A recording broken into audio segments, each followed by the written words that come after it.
Bismillahirrahmanirrahim. Assalamualaikum warahmatullahi wabarakatuh. Alhamdulillahil ahadis samad, lam yalid wa lam yulad wa lam yakul lahu kufuwan ahad.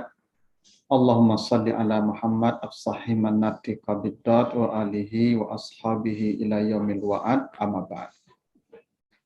Para pemirsa kajian stilistika Al-Quran yang dimuliakan Allah. Insya Allah kita akan memulai kajian dalam episode yang cukup panjang tentang stilistika Al-Quran. Kita akan mengkaji bagaimana keindahan gaya bahasa Al-Quran serta kehalusan makna yang terdapat di balik gaya bahasa yang indah itu.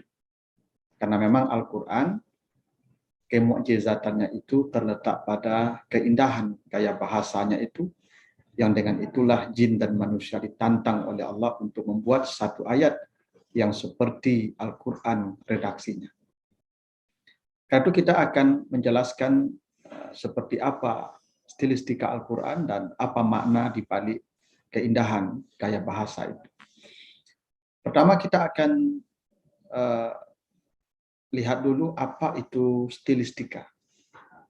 Stilistika itu berasal dari bahasa Inggris yang dalam bahasa Inggris disebut dengan style, yang dalam bahasa Indonesia diartikan dengan gaya. Dari kata itulah muncul kata stilistika yang kemudian berarti gaya bahasa. Stilistika itu diartikan sebagai kemampuan seorang penulis atau pembicara dalam mengeksploitasi bahasa untuk menghasilkan aspek estetis. Jadi ada kemampuan untuk mengeksploitasi bahasa sedemikian rupa untuk menghasilkan aspek estetis atau aspek seni keindahan. Karena itu kajian stilistika adalah upaya pembaca atau pengkaji untuk menganalisis atau menjelaskan apa makna di balik keindahan redaksi atau estetika bahasa tersebut. Itulah pengertian sederhana stilistika. Dalam bahasa Arab, stilistika ini diterjemahkan dengan uslub. Uslub ini secara harfiah menurut para ahli bahasa itu berasal dari kata salaba yaslubu yang artinya menarik. Kata ini muncul di surah Al-Hajj, surat yang ke-22 ayat 73. Wa iyaslubhumuz zubabu syai'an la yastanqidhuhu minhu. Dan jika lalat menarik sesuatu dari mereka, maka mereka tidak mampu mengembalikannya. Jadi kata yaslub itu diartikan menarik. Sesuatu itu menarik. Itu karena dia terkadang hadir dalam bentuk yang tidak biasa. Kalau dia hadir dalam format yang standar, yang biasa, itu biasanya daya tariknya kurang. Karena itu daya tarik itu muncul kalau sesuatu itu hadir muncul dalam format yang tidak biasa, tidak lazim, tidak normal, tidak standar, tidak sesuai kaidah, tidak normatif. Karena itu gaya bahasa juga begitu. Daya tarik gaya bahasa itu disebabkan karena kehadirannya dalam format yang tidak lazim, tidak standar, tidak biasa, tidak sesuai kaidah. Tetapi disitulah munculnya estetika, keindahan, sesuatu yang di luar kaidah. Dan Al-Quran terkadang hadir dalam format seperti itu. Ungkapan-ungkapan Al-Quran itu muncul dalam format yang tidak lazim, yang tidak sesuai kaidah, yang tidak normatif, yang tidak sesuai dengan standarnya. Walaupun sebenarnya Al-Quran itu adalah rujukan tata bahasa Arab. Rujukan tata bahasa itu Al-Quran, tapi Al-Quran hadir di luar kaidah. Dan itulah yang disebut dengan gaya bahasa. Dan kita bisa temukan banyak kasus dalam Al-Quran yang menunjukkan betapa Al-Quran kadang hadir di luar kaidah. Tapi disitulah kita akan mencari maknanya. Misalnya, coba nanti perhatikan surat Al-Alaq ayat 15. Ya. Apa kata Allah? Kalla la illam yantahi la nasfa'am bin nasiyah. Coba perhatikan baik-baik kata la nasfa'am. Kata la nasfa'am itu secara format ini kata benda, isim. Karena ada tanda tanwin di akhirnya. Pada kata ain, la nasfa'am. Orang akan memastikan ini kata benda, isim. Kan ada tanda kata benda itu, nasfa'an, tanwin. Tetapi kalau kita lihat di awal, orang akan berkata ini kata kerja, karena ada huruf nun, nun mudhara'ah namanya. Karena huruf nun itu tanda dia kata kerja, fi'il mudhari. Jadi ada sesuatu yang aneh. Kata ini kata kerja, tetapi diberikan tanda kata benda. Tandanya kata benda, tapi dia kata kerja karena artinya menarik, karena menarik itu kata kerja. Ini sesuatu yang unik. Kenapa Allah ya menggunakan kata nasfa'an dengan memberikan tanwin, dan ini tauqifi dari Allah, tidak kreasi sahabat para penulis wahyu. Memang begitu. Kata nasfa'an ini aslinya itu nasfa'am dengan nun. Dengan menggunakan nun taukid ya khafifah namanya. Nunnya sakinah. Tapi nunnya kemudian dibuang diganti dengan tanwin. Padahal nunnya bisa dihadirkan, tidak ada masalah menghadirkan nun itu. La nasfa'an dengan nun sakinah itu tidak ada masalah. Pertanyaannya, kenapa dibuang nunnya lalu nunnya diganti dengan tanwin?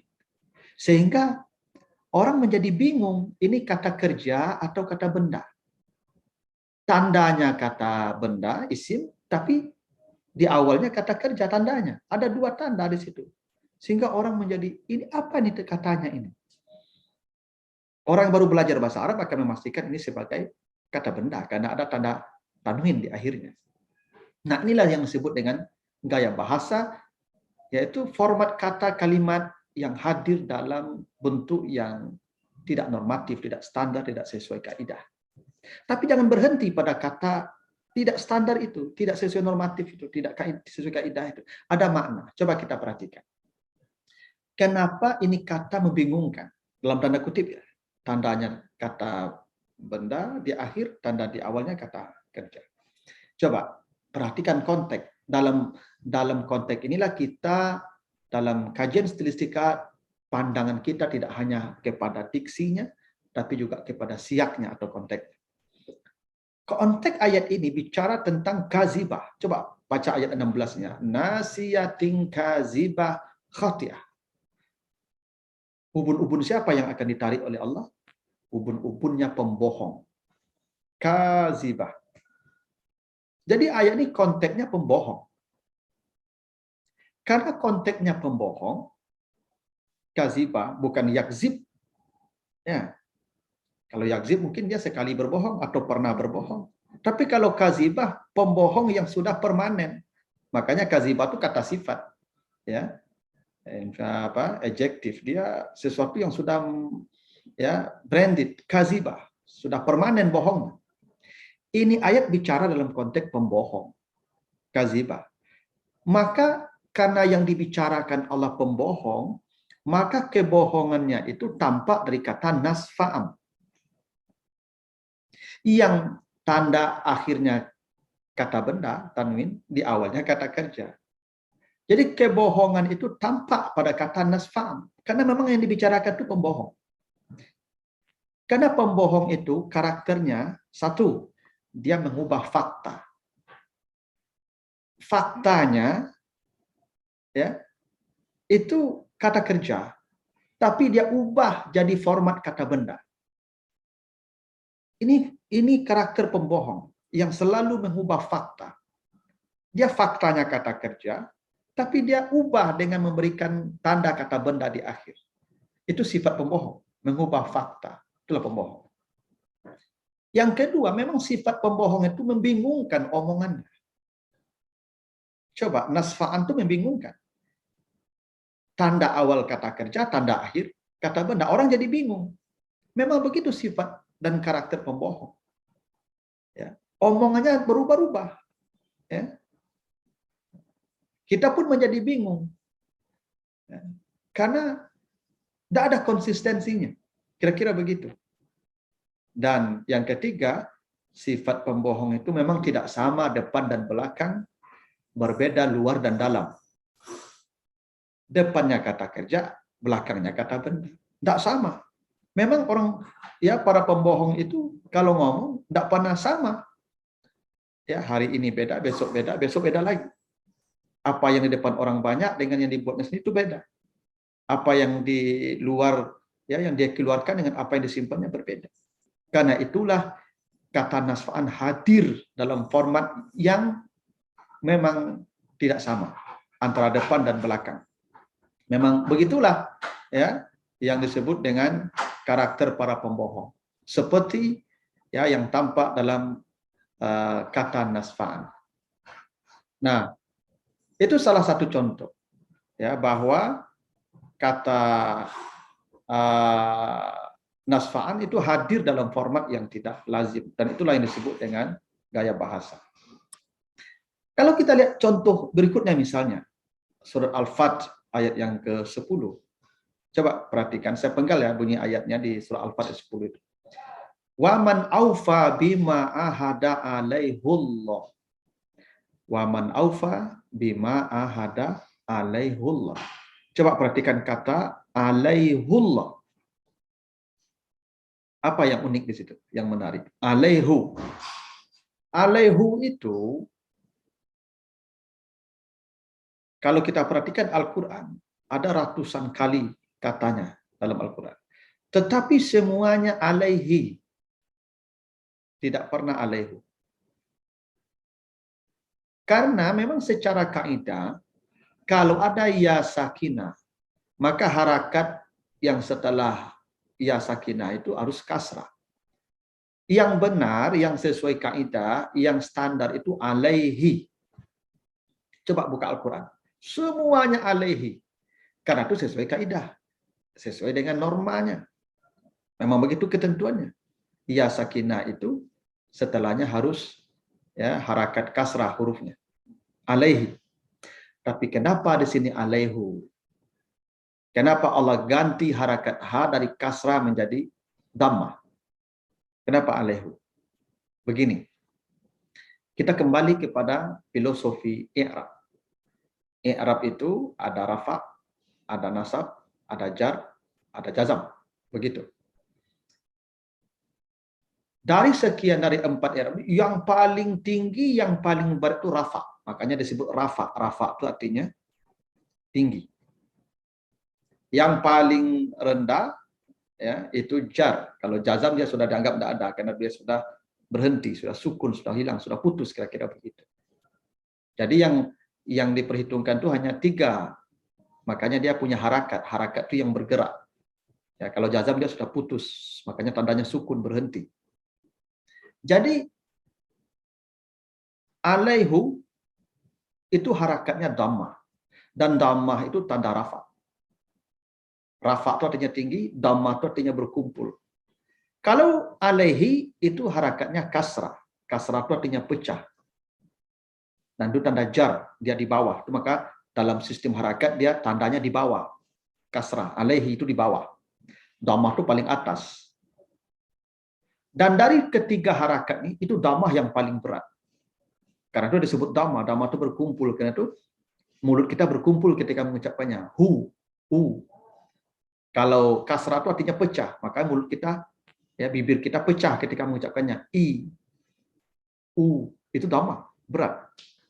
Jadi dari 3 sistem harakat ini, dhammah, fathah, kasrah, itu dhammah yang paling berat, kasrah yang paling ringan. Itu filosofinya begitu. Sekarang kenapa alaihu dalam konteks ini? Kenapa tidak alaihi seperti lazimnya? 1. Ini menunjukkan sesuatu yang berat. Seperti beratnya harakat dhammah pada alaihu. Kenapa ini berat? 1, lihat konteks ayatnya. Innal ladzina yubayyi'unaka innama yubayyi'unallah. Ini konteks baiat Aqabah. Baiat Aqabah itu terjadi di tengah malam di bawah hunusan pedang orang-orang kafir Quraisy. Dan ini baiat terberat dalam sejarah dakwah. Karena ini peristiwa terberat, maka harakatnya dikasih harakat paling berat. Dhamma, alaihu. Tidak standar.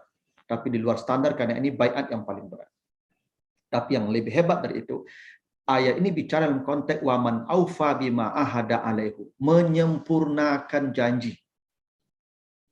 Bukan memenuhi ya, menyempurnakan. Dan menyempurnakan janji itu perbuatan yang paling berat. Tidak ada perbuatan seberat menyempurnakan janji. Datang jam 7, janji jam 7, datang jam 7, itu namanya menyempurnakan janji. Ada orang janji jam 7, datangnya jam 7:15. Dia memenuhi janjinya, tapi tidak sempurna janjinya. Yang bisa menyempurnakan janji itu ya pekerjaan yang sangat berat. Seperti beratnya kata alaihu, dhammah pada hak setelah ya sakin. Berat sekali. Yang kedua menunjukkan bahwa memenuhi janji itu perbuatan yang sangat berat. Dan ini perbuatan karena berat, ini perbuatan ini tidak biasa, tidak lazim, tidak normal. Jadi orang yang memenuhi janji itu secara sempurna itu orang yang sedikit. Seperti sedikitnya muncul kata alaihu. Ini orangnya jarang, seperti jarangnya kata alaihu. Ini orangnya unik, seperti uniknya kata alaihu. Ini orangnya tidak biasa, seperti tidak biasanya alaihu. Yang banyak itu tidak memenuhi janji. Yang lazim itu tidak memenuhi janji.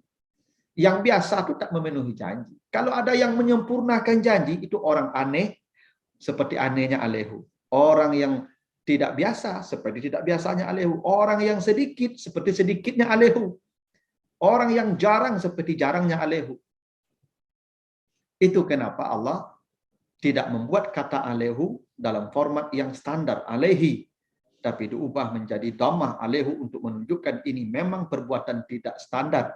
Dan orangnya juga orang yang tidak standar, orang yang di luar kebiasaan. Karena kebiasaannya banyak orang yang tidak memenuhi janji. Inilah contoh-contoh ya betapa bahasa Al-Quran itu penuh dengan daya tarik, yang salah satu daya tariknya itu adalah hadir kalimatnya, katanya dalam format yang tidak lazim, tidak biasa, tapi disitulah i'jaznya dan kita akan melihat apa makna-makna di balik keindahan itu. Insya Allah kita akan membahas dalam episode ini minimal 9 buku yang sudah saya tulis. Pertama, judulnya Makna dan Mabna, Risalah Stilistika Al-Quran. Yang kedua, Keserasian Makna dalam Ragam Gaya. Yang ketiga, permata semantik di samudera stilistik. Keempat, kilauan hikmah di balik diksi dan narasi. Yang kelima, cermat dalam gaya halus dalam makna. 6, kejeniusan bahasa Arab dalam stilistika dan gramatika. 7, tabir dalalah dalam takbir jalalah. 8, tersirat di balik tersurat. Yang 9, al-bayan dalam kalam ar-Rahman.